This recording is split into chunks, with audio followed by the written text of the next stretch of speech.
If you tripped and fell to the floor right now, or if you had to quickly get down to the floor to grab something, are you confident that you'd be able to stand up? Getting up from the floor is a skill that could potentially save your life one day, which is why it's incredibly important to make sure you can do it. Now, if you have arthritis, like many other people, you may find yourself avoiding getting on the floor completely, feeling scared or hesitant because you're unsure if you could get back up due to muscle weakness and or pain. Don't let arthritis discourage you, because it is possible to be able to get up from the floor easily. Take it from her. This woman had completely avoided getting down to the floor because she wasn't sure she was able to get back up.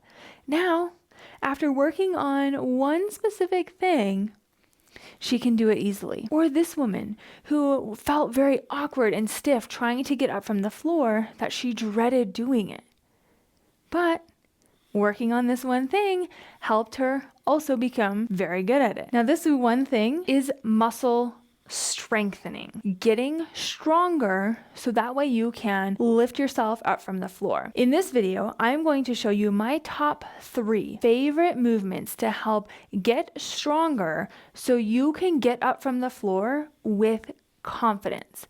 Confidence just like this from a member of my arthritis workout program, Adventures for Life. Let's get started. If you look at one of the most common ways people typically tend to get up from the floor, you'll notice the front leg has about a 90-degree knee bend, and then you have to lift yourself up on one leg, really utilizing single leg strength. Well, in order to build single leg strength, you first have to make sure you have double leg strength. And before you say, well, I can't kneel, that's okay. There are alternate ways to get up from the floor. And in exercise number 3, I'm going to show you one additional way that you can get up from the floor. While you're working on kneeling, there's an entire section inside of Adventures for Life that helps to focus on kneeling, because it is possible, even with arthritis and even after a total knee replacement. So for this first exercise, we are going to be working on a chair squat. For this chair squat, you are seated at the edge of the chair, standing up and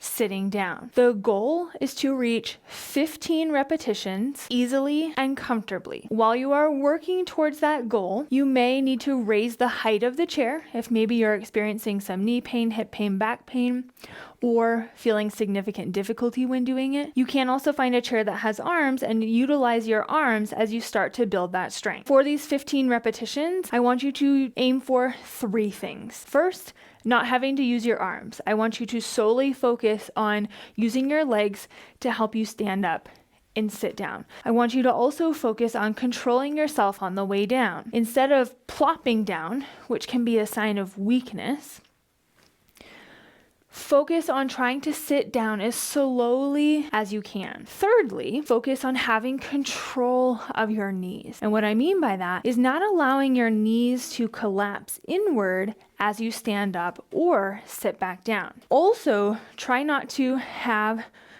knees that are very wobbly. Again, that can be a sign of some instability and some muscle weakness. Once you're able to reach those 15 repetitions, one additional challenge that I'd like you to try is adding a weight. This could be a dumbbell, this could be a kettlebell, or this simply could just be an object that has some weight to it that you feel comfortable holding onto. You're going to hold it at your chest. I recommend anywhere from about 3 pounds up to maybe 10 pounds at first. The weight is totally going to be dependent on your strength and how comfortable you feel with this movement. From here, you're focusing on holding that weight, keeping your chest up, still focusing on those 3 things that we mentioned. You are in control of the squat. Adding that extra weight forces your thigh muscles to work even harder in this movement, thus building more strength and preparing you for more single leg strengthening. Aim for about 10 to 15 repetitions here. Once you feel confident in mastering the chair squat, 15 repetitions body weight and 15 repetitions with an added weight, you'll find yourself here working on single leg strength. You will need an elevated surface. You can use a step stool,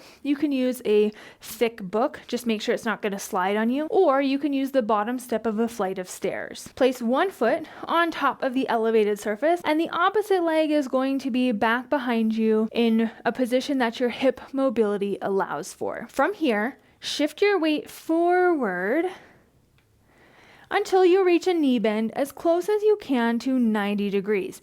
Now, it may take a few repetitions for you to work up to this, so do not force it into that deep knee bend right away. Then push yourself back and straighten that leg. Straightening your leg is working those thigh muscles. I'm bending forwards and I'm pressing back. Your thigh muscles are responsible for straightening your leg. And if you think about it, when you're in this position needing to get up from the floor, your thigh muscles have to work extra hard to essentially straighten your leg. This is a great way to help work on that. I want you to notice the back leg foot positioning. As I bring myself forward, one option is to keep your heel on the floor and your leg straight. The other option is to allow your heel to come up off of the floor, but still keeping this back leg straight.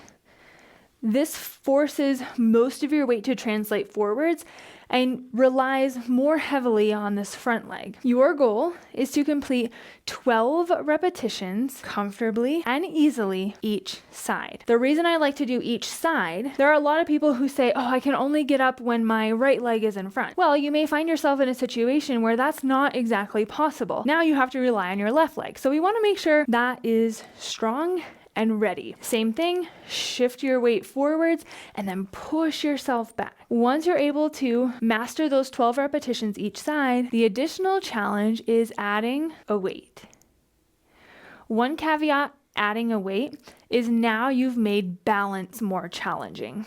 So please keep that in mind and be in a supportive position where you're not going to fall.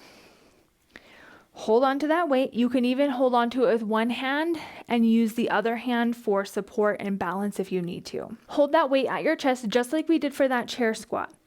This one, I would still kind of stay in that range of 3 to maybe 10 pounds. Since you've used the weight in the previous exercise, you do kind of have an idea of what your body can handle. Please keep in mind, single leg strength is going to be more challenging than double leg strength. The goal, again, completing 12 repetitions with that added weight. Lastly, we are working an area that doesn't get as much love as the legs do, and that is the upper body.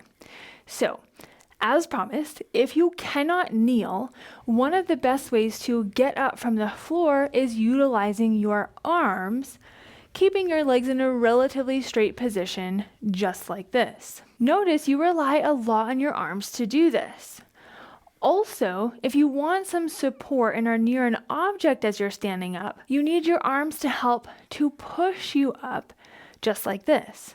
But many people cannot do this or cannot rely much on their arms because of a lack of strength there. So, this last exercise, I would be remiss if I did not include an upper body strengthening movement here. That movement is the wall push-up. So you'll just need some blank space on a wall. You'll set yourself up about an arm's distance away from the wall. From here, hands are placed at about shoulder height. You will take your body towards the wall, leading with your forehead, keeping your arms relatively close to your sides and not letting them flare out like this. Forehead comes close to the wall and then you press away. I like to keep my hands or my elbows closer to my sides because what this is doing is not only working your chest muscles as you press yourself away from the wall, but it's also working the backs of your arms, your triceps, both incredibly important when you're trying to push yourself up or push yourself up from the ground. For this exercise, you're looking to master between about 12 to 15 repetitions here, focusing on core strength and making sure your body stays in that nice straight line. If you're looking for specific and guided follow-along workouts that incorporate movements just like this and so many more to help you unlock strength for not only getting up from the floor, but going up and down the stairs with ease, walking longer distances, and even getting down to the floor and kneeling, Adventures for Life is your next step. I've carefully curated this arthritis workout membership to help you build strength in the right areas to support those activities, to unlock your potential and skyrocket your confidence, because you can adventure with arthritis. You can accomplish things that you may never have thought were possible again. But in order to do so, you have to take action. And I have made this very easy for you.